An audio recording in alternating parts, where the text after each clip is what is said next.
is everyone doing so far? Do you all have your coffee? Oh, you're raring and ready to go. I like it. We need your energy so that way we say amazing, smart things and you get a lot out of it, okay? You guys okay with that? Awesome. So I want to welcome the founders panel as we come through. We had one more addition, and they're going to come through and introduce themselves. So please, guys, come on up. Give them a huge welcome.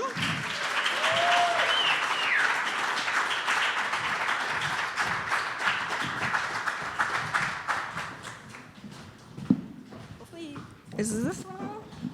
Testing? Okay, which one do you guys want me to use? This one? All right, good. Everybody make it up on these chairs, okay? We have problems. Okay, so these people are amazing and fantastic. They've been in business 10, 15, 20 years. You guys will learn a lot from them. So we're going to start with you, Jay. Go ahead and introduce. He also, by the way, everybody on the panel was like, we love your food. You're absolutely amazing. There's a food truck of his right down the way, just so you know if you're hungry for lunch. So go ahead and introduce yourself so everybody knows. Thank you for pitching that. Hi, my name is Jay. I'm the founder and owner at Cilantro Barbecue. I started my business in 2010 out of maxing out my credit cards and savings. From one truck, I started with one truck, and we have 5 physical locations today, fleet of food trucks, a full catering department that does over $1 million in sales, and we're growing here in Austin. We became known for the original kimchi fries. If I got to talk about this story, I'd love to. Thanks for having me here. Great panelists here, so I'm excited to be here. Thank you. He's amazing. Everybody's like, woo, your food's great. And the two people that do amazing food sit next to each other, which I love. So Olivia, can you introduce yourself? And her cakes, I literally am getting my daughter's birthday cake from her. It is amazing. So please go ahead, winner of Cupcake Wars and everything. Thank you. Hi, y'all. My name is Olivia O'Neal, and I own Sugar Mama's Bakeshop. We currently have 2 locations, and we're entering our 9th year in business, which is super exciting.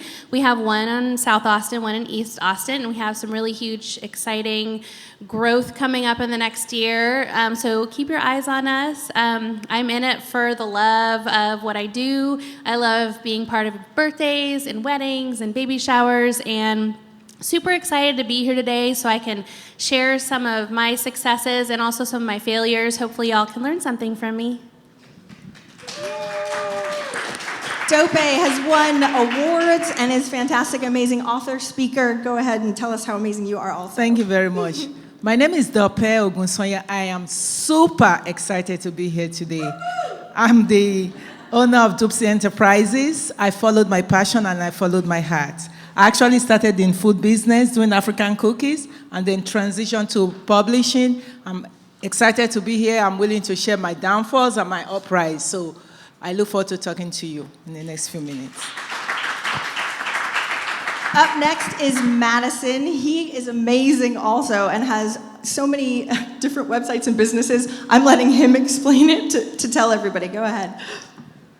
Thank you. Yeah, glad to be here as well. And my company is called Grandex Inc., and we are a digital media company. We also own and operate a couple e-commerce businesses. We have a college comedy media brand called Total Frat Move, and that's kind of what got the business going in 2010, and everything has kind of been a parlay off of these frat jokes that we started posting online in 2010.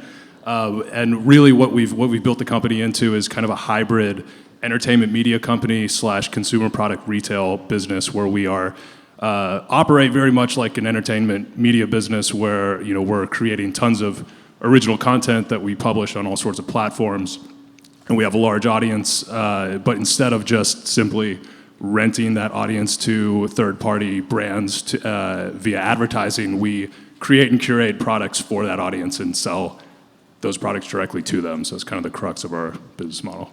And apparently you can buy pretty much everything he's wearing, by the way, just that so is in correct. case everybody wants that for My later. entire closet The links will come later. Yes. It looks awesome. Thanks. So what we're going to do, and I loved when everybody talked at the beginning about their ups and downs. That's what we're going to talk about. This is the stuff that people don't share. We're like, oh, we have an amazing business. It makes over $1 million. Oh, wait, all this stuff that sucks the whole way through? Oh, we don't talk about that, right?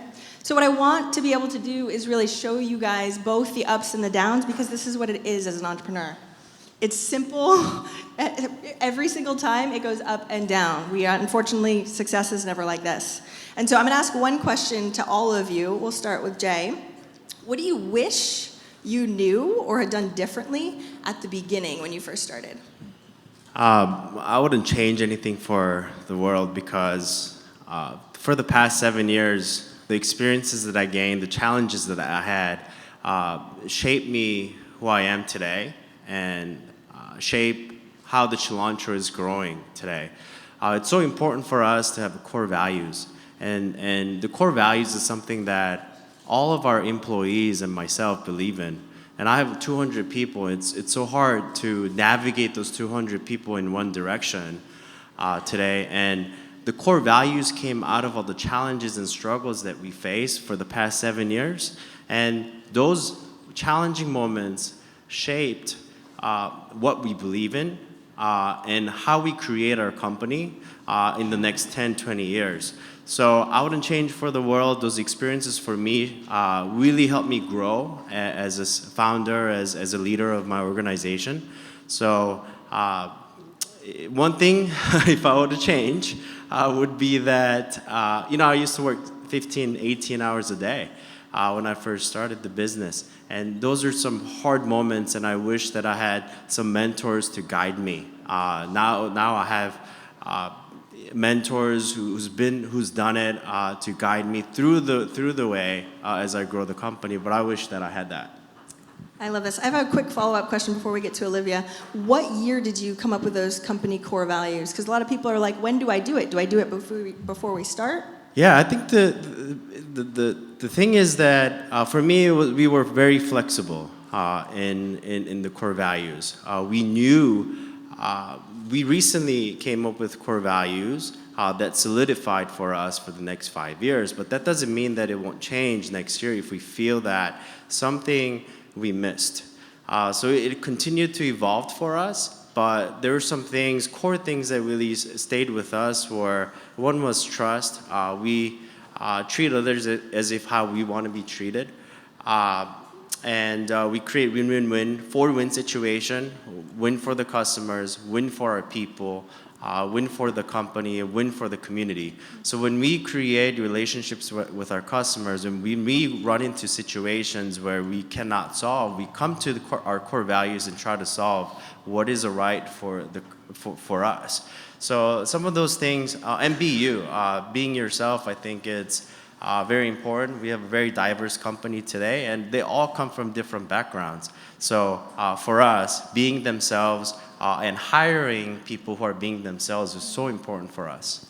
Don't you want to make and eat at his place more because he just said that? Like, if he cares about the community that much, you're like, oh, wow, this is amazing. I want to eat there. He was even asking, because Madison eats the food, he was asking specifically, oh, tell me more about your customer experience.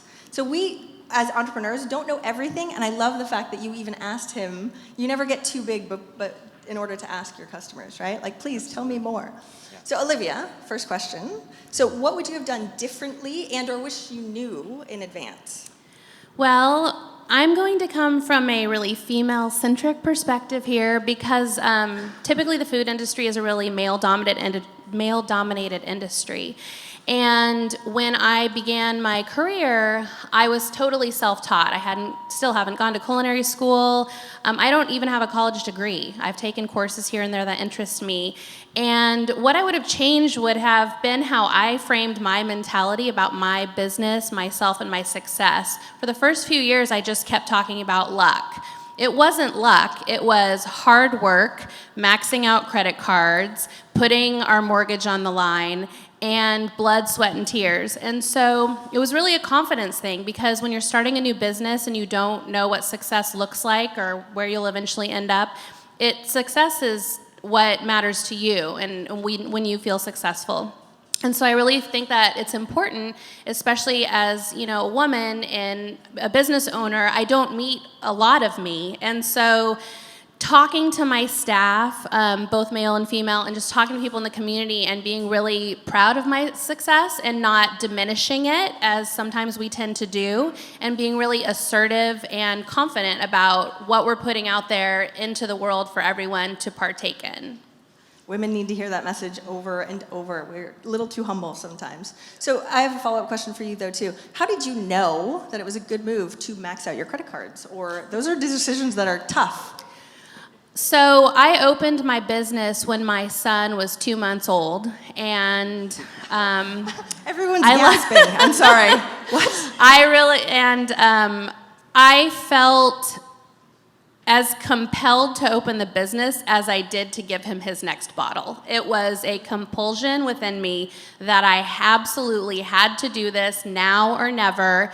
I've said this before, but how was I going to tell my child to follow his dreams if I didn't follow mine? And it's all about risk-taking, and opening a business is so incredibly risky. It doesn't matter what industry it is, if it's a proven industry, or there's no such thing as proven success. And so it was an overwhelming compulsion. I have to do this now or else something bad will happen. And I don't know, a little insanity.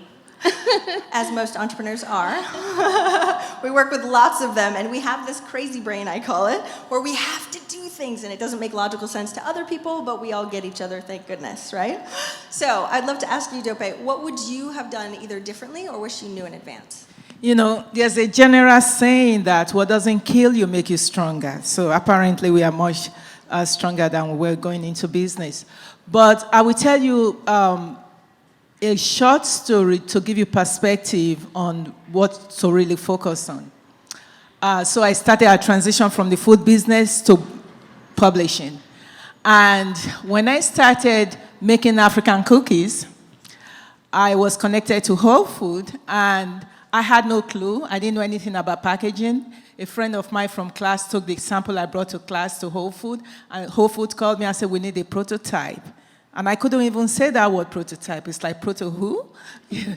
So eventually, I went to HEB and looked around and copied corn nuts packaging, and that was my prototype.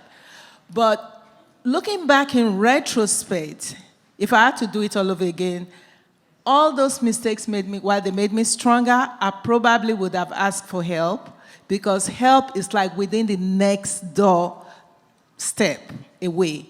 And I remember, I don't know, some of you that have been in Austin, if you remember Gateless Gourmet in Austin like 15 years ago, I think they started the first baked potato chips. So I called them. I was a little bit nervous, and I said, well, I'm trying to mass produce these African cookies. Can you help me? And the person on the other line said, hold on for the director. And he said, sure.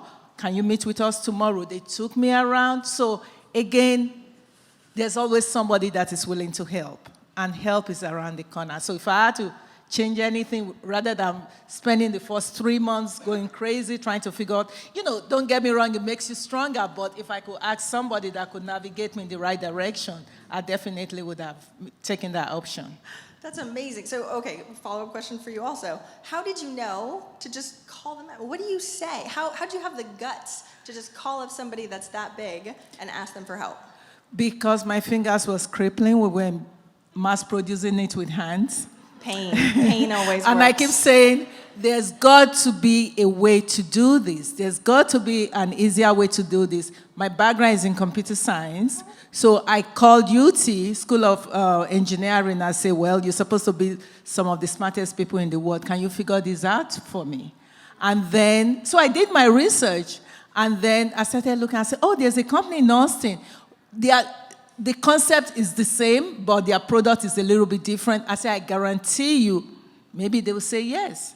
So I called them and they say yes. And, I also contacted Mr. Escamilla. Mr. Escamilla was the person that invented the taco machine. So he lived in San Antonio. I called him, he was about 91 years old. It's amazing how much help that is out there. And he said, if you can drive to San Antonio, I'll be willing to meet with you and I'll share some wisdom with you. So himself and his wife, they were fabulous. So there's a lot of help out there. I just wish I connected much earlier. You just have to ask people. Ask. People will actually help. And you didn't even have to, did you have to pay them or anything like that? or no? Absolutely not. They are very wealthy anyway, so Yeah, they're like, we don't need your money. It's fine. they didn't need my money. But that's something that is really insane. I interview millionaires, and every one of them at the beginning wanted to help me. And I was like, I'm a little confused why you do. They want to give back. They know the pain that they went through beforehand, and they're trying to help all the other people not go through as much pain, right? And it's amazing that you were able to do that. Madison, for the first question for you, what do you wish you could change and or when you knew in advance? I don't know if I would change anything, but there's some things I wish I would have known when I started the company. I was 25 years old, and I had kind of I was 3 years out of school, and I had bounced from like entrepreneurial thing that didn't work out to corporate thing, back to entrepreneurial thing, and then eventually this was the idea that we were able to execute on that started to get traction, that gave me the confidence to quit the 9 to 5 and jump in full time.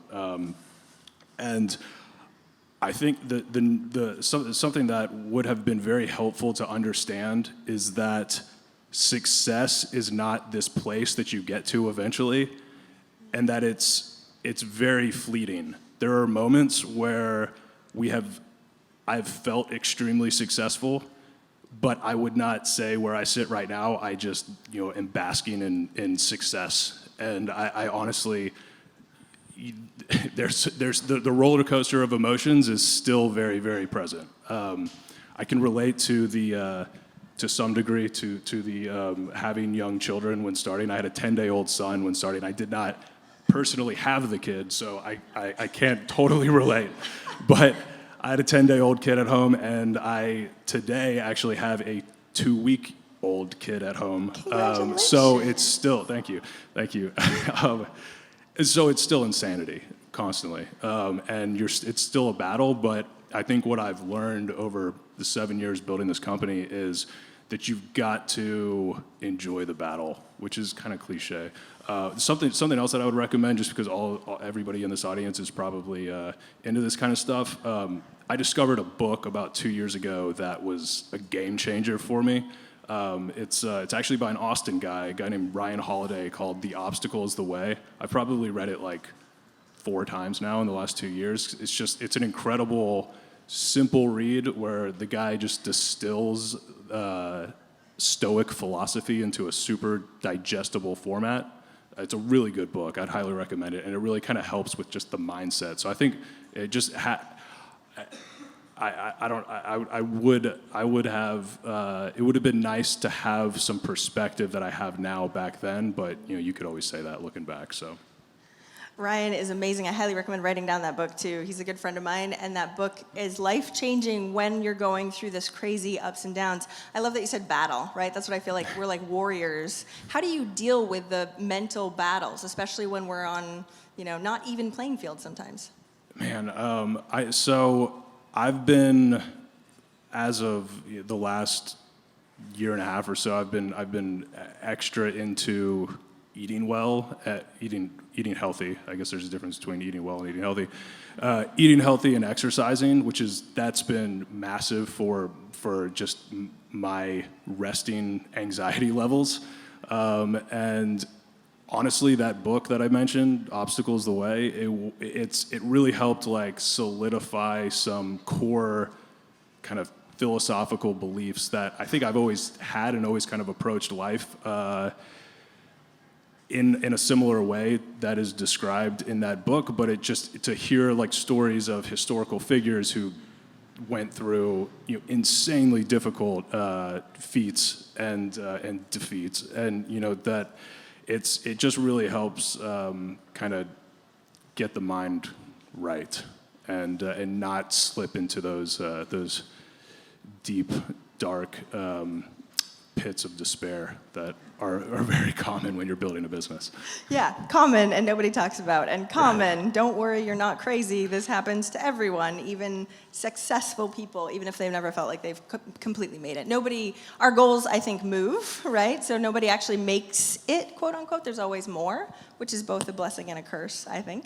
So I want to ask all of you this question as we're going through, and I didn't give you a heads up on this at all, so this is going to be great. Ready? What was your pivotal moment? Because the book really changed him, and I love asking, what was that thing, that piece of advice, that thing that really shifted things in the way that you work? Start with you. I've had many moments like that, and it continues to happen every single day. But there was a moment where Director of Operations Ryan, he's been with me almost from day one, and as we were growing, the type of leader that I was instilled fearing into my staff. So whenever I walked into a restaurant, what was happening was our staff was trying to hide things from me instead of exposing what was happening wrong. And I didn't notice it because I thought I was great. But one day, Ryan told me that, hey, Ryan, you have no idea that your impression makes a huge difference in staff's how staff views our company. You have that much influence in our staff that if you come in with that type of impression, they're not going to be happy about. They're going to think that cilantro is going under the ground, just because you're having that type of day. So what I started doing was, before I got into a store, I smiled.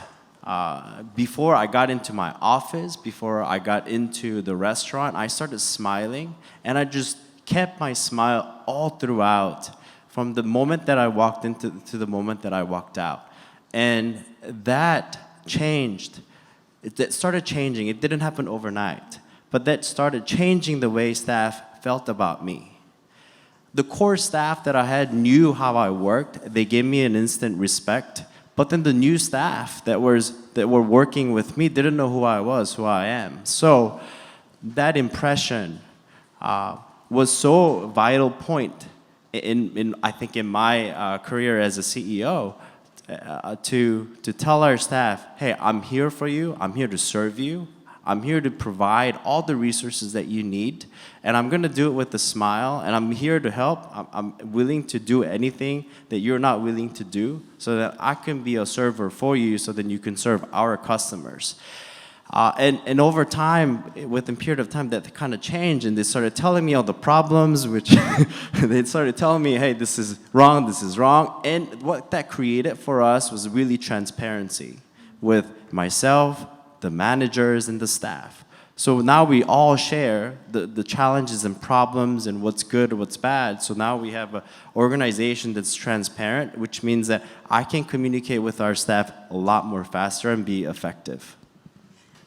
That's an amazing story, especially to see you and your trajectory as a leader, and you grow and you grow and you grow. How did you keep that habitual, right? So smiling is great, and if you can keep that up for a long period of time, how did you keep going in every day, even when things were crappy? Yeah, it's hard work. that part is not easy. Great. I think that what I've established was, with our staff, they don't know what's going on in the day-to-day organization or the big picture or the vision that I have for the company.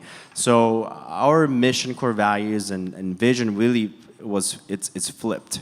So what we do is, on day-to-day basis, we're going to practice our core values and our mission every single day. And in time, they're going to see what we're talking about when we talk about our vision, right? So it's a challenging part, but that's what makes who we are as cilantro. And customers come to our restaurants because of why, not because of like what we serve, right? So that's how we differentiate ourselves every single day, and we strive to do that. See, everything he says, you just want to keep eating only there, right? So Olivia, what was your pivotal, or one of the pivotal moments that you've had?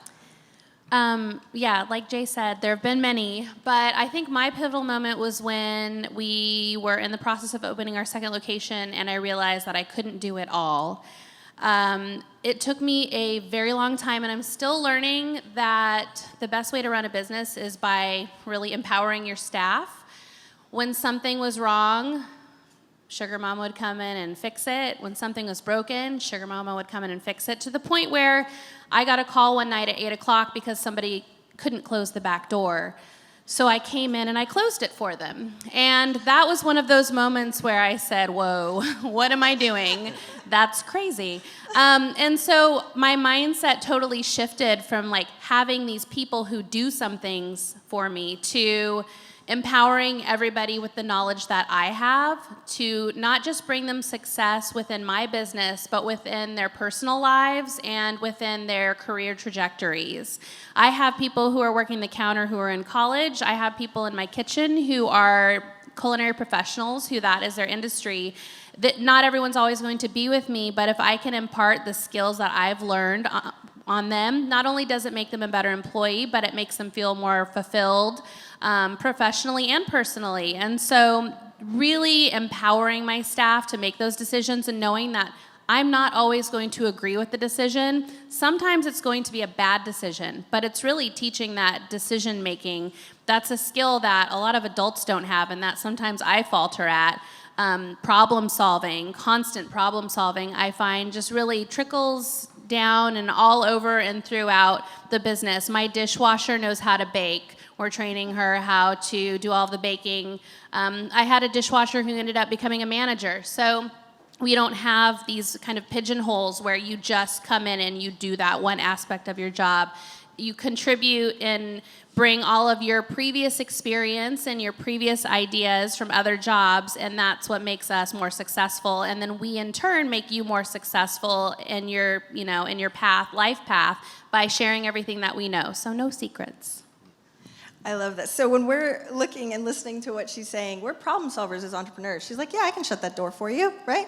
How did you learn to let go? Because as a problem solver, we're like, yeah, we can fix that. We fix everything. And how did you empower them to actually do that for themselves? So I think, you were asking him what helps as far as like keys to moving forward. A great therapist is really important. Write that down, people. And if it's not a therapist, it's a coach or it's somebody. And it's because your friends and your family will get tired of hearing about all of your problems and successes. I mean, when you're a business owner, you want to just talk about your business all the time. And you know what? They are happy for you, but they don't want to hear about it all the time. And so when you have these conversations with, let's just hypothetically say, a therapist, problem solving, you really hone in on what the real issue is. For me, it's control. It's because I have this vision of my business, of exactly how it should be, how it should look,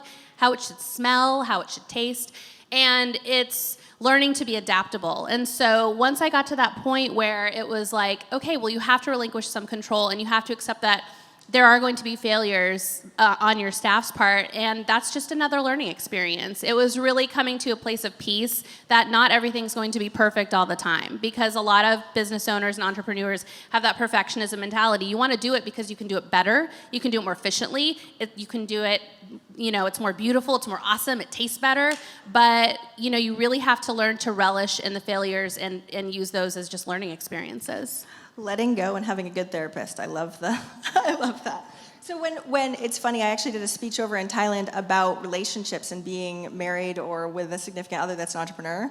And I did research to millionaires, and they said, don't share everything with their husband or wives. Like literally, because we ride this roller coaster and it's totally cool. But sometimes especially if your spouse is not in on it with you, that's not fun for them. And then that becomes the relationship, and that's not cool either. I am a business coach, and I coach entrepreneurs. The married ones are the hardest ones to work with.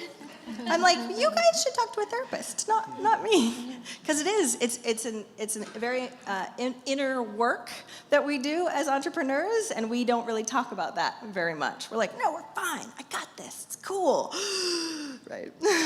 Dope. So you're up next. What was your pivotal moment that you can share with everyone? Well, like them, I've had several of those, but probably I had a paradigm shift.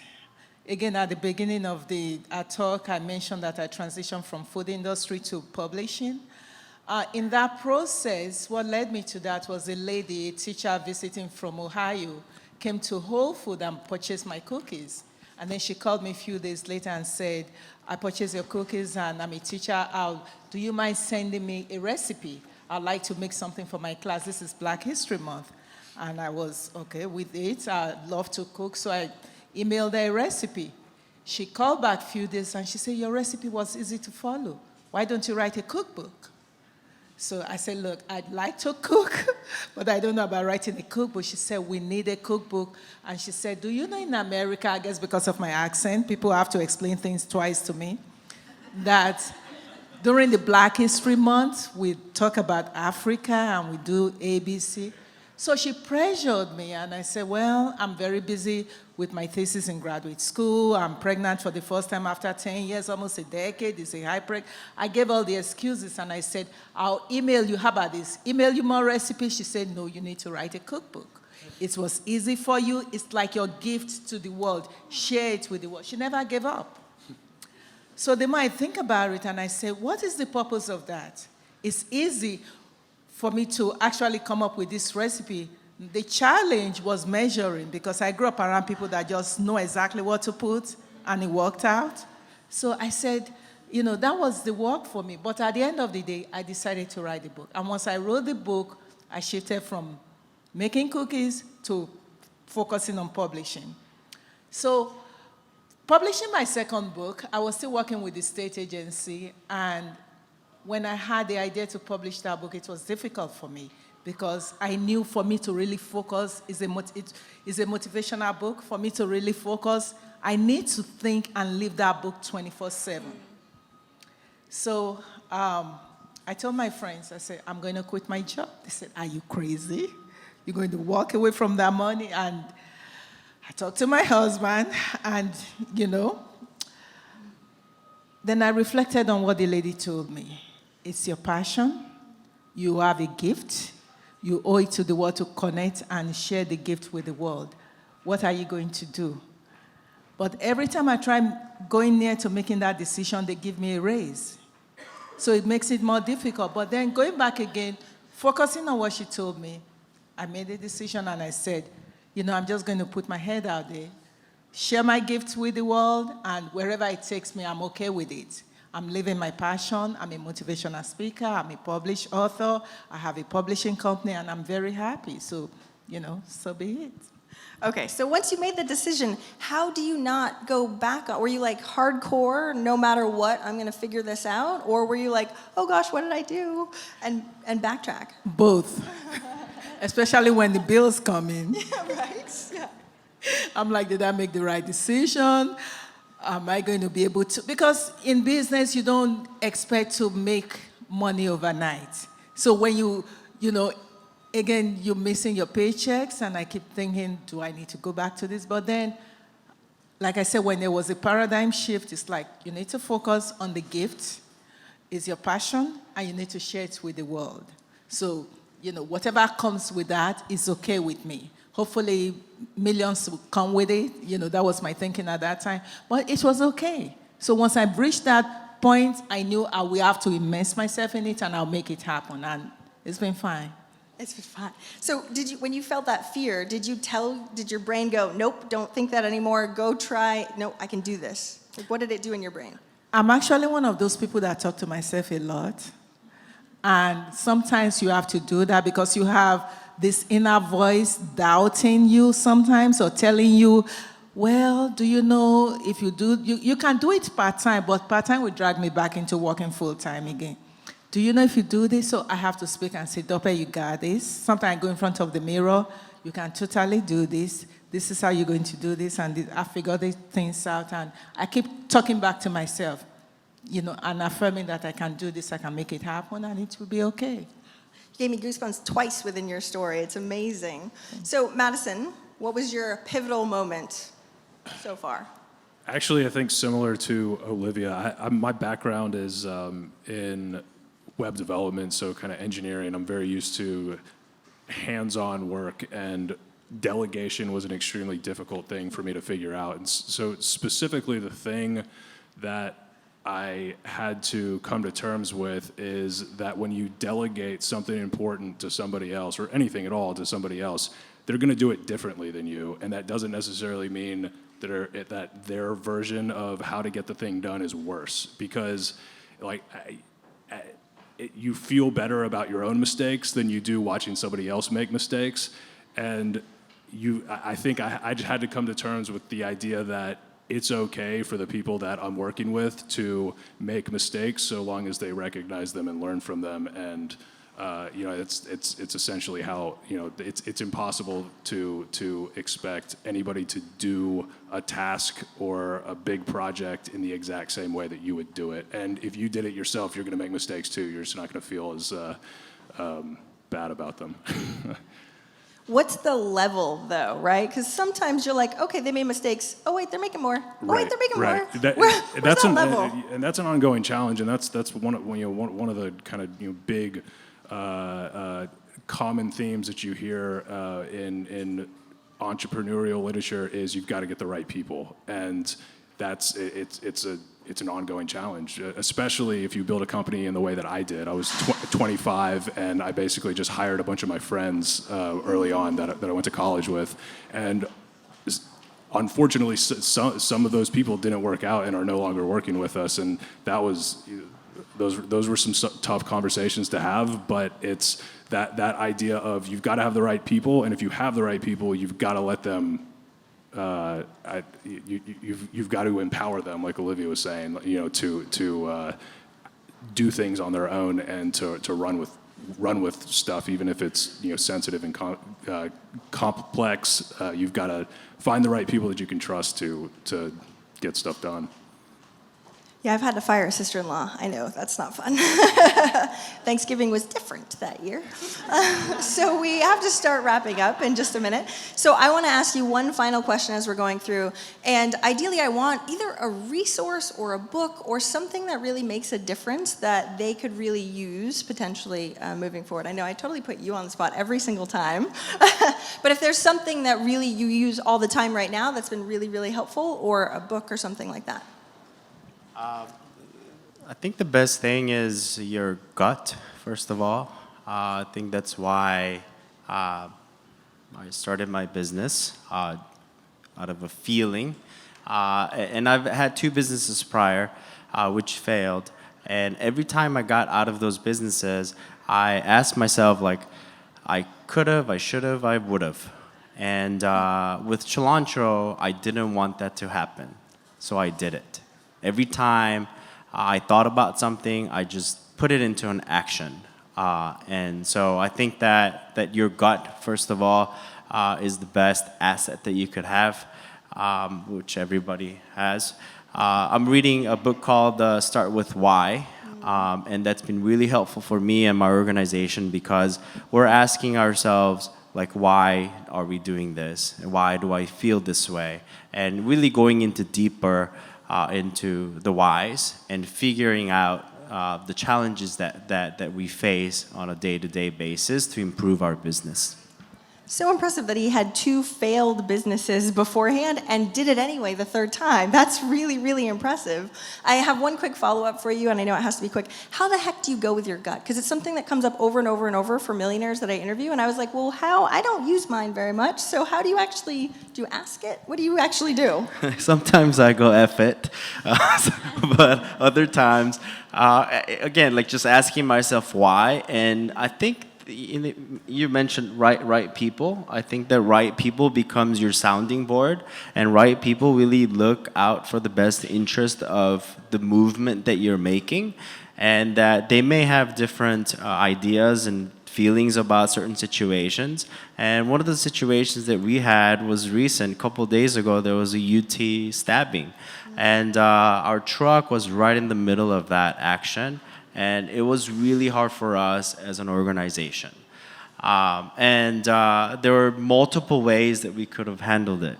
I had my ways of wanting to handle certain things, and we had other staff that wanted to handle it in a different way. And we came together based on our experiences and how we felt about the situation.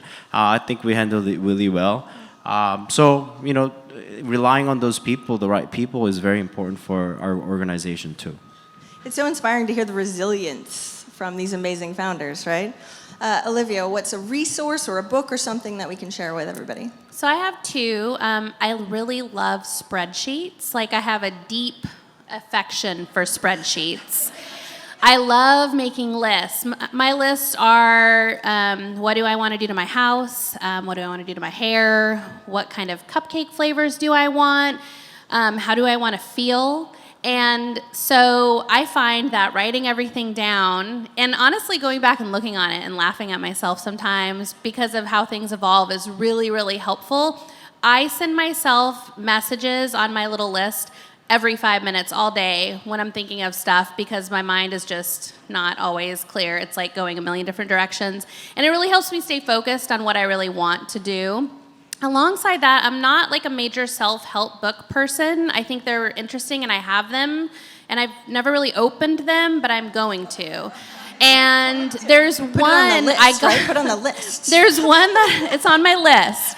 There's one book that I can't remember the name, but it comes with a journal, okay? And the journal is called something like, what will I do today to feel the way I want to feel? And so every day you can write your to-do list, and then it has a little place where it says, what are the feelings I want to feel today? And so I'll say like happy or powerful or, you know, aggressive, mad, whatever, anything. You're just talking to yourself, which is a thing we all do. And then there is something where list 3 goals. If nothing else gets done today, you've done these 3 things. And sometimes it's, you know, brushing my teeth. And sometimes it's writing a business plan for a new venture. It could be anything. But once you've done those, you feel accomplished. And then the bottom is, what am I going to stop doing? Sometimes it's, I'm going to stop talking to a person this way. I'm going to stop whatever, you know, it could be, I'm going to stop sleeping, you know, hitting snooze 15 times and not going to Orange Theory. Well, it could be anything, but this journal, it sets intentions for how you want to feel, and so you make a pathway to that, which I really love, because sometimes writing goals can feel aggressive, and you're like, I've got to do this, but little tiny things build up into something big. And so for people who think black and white or all or nothing, like myself, and I'm working on that, it's really nice to have kind of a little roadmap that breaks it down into smaller, more achievable pieces. So spreadsheets and maybe a good journal. Moral of the story, it's okay to talk to yourself, everybody, just so you know. They've all said it. I love that. So, Dope, what do you think is the best resource or book or something like that that you can share? Well, there are several books out there, but perhaps the resource I would like to mention is the SCORE. I don't know if, you know, they are amazing. They are extremely resourceful. They offer a lot of free classes, and they offer, even when you have to pay, it's very minimal. And there are also SCORE mentors that will be there for you. I learned to ask questions from my first experience, and it's been an amazing journey working with the SCORE group. So I would say if you're a small business owner, you definitely need to connect or hook up with the SCORE mentors. See, everybody wants to give back. They're trying to give back. SCORE is one of those organizations that people actually go and give their time freely after they've had massive success to help you guys. So please use that. It doesn't have to cost a lot. I think that's amazing. I remember I did the exact same thing. I was like, I know nothing. Hey, SCORE people, please tell me how to do this. It's called SCORE. SCORE, yes. Madison, so let's wrap up with you on this final question, and then we're going to give a huge round of applause and everything afterwards, just so you guys know, and probably stand up for everybody too, just so you know. So Madison, give us, for you, what was a resource or a book that's been pivotal for you? Sure. So I already mentioned the one book, The Obstacle is the Way by Ryan Holiday. Highly recommend it. It's a quick read. Then I've got 2 more. So there's another book by Ben Horowitz called The Hard Thing About Hard Things. It's insane. Like he goes into, it's the guy that he was like a Silicon Valley entrepreneur in the early days, and his experience and journey in building what he built, and the end result is absolutely insane and will make you feel better about whatever you're going through. And then the last thing, Google, if you haven't ever listened to this or read the transcript from it, Google Steve Jobs' Stanford commencement address. It's incredible, and he basically tells the story of his life and all the ups and downs, from starting Apple to getting fired from the board to starting Pixar to getting pancreatic cancer, and basically the ups and downs of Steve Jobs' life. He goes into detail about all of the highlights and lowlights. And the moral of the story is essentially you can't connect the dots looking forward. You just have to have faith that the dots will connect themselves. And that's like one of those things that I kind of reference back to, that no matter how bad the lows are, that it's gonna get me to the next thing, and that ultimately I'm going in the right direction. So. These founders are so amazing. Make sure you visit their food places, buy their cookbooks, go get their outfits. You guys will be all set for the rest of the year. Thank you so much, guys, for coming and taking the time out of your busy business in order to come and share your wisdom with everybody. Thank you so much. We really appreciate it.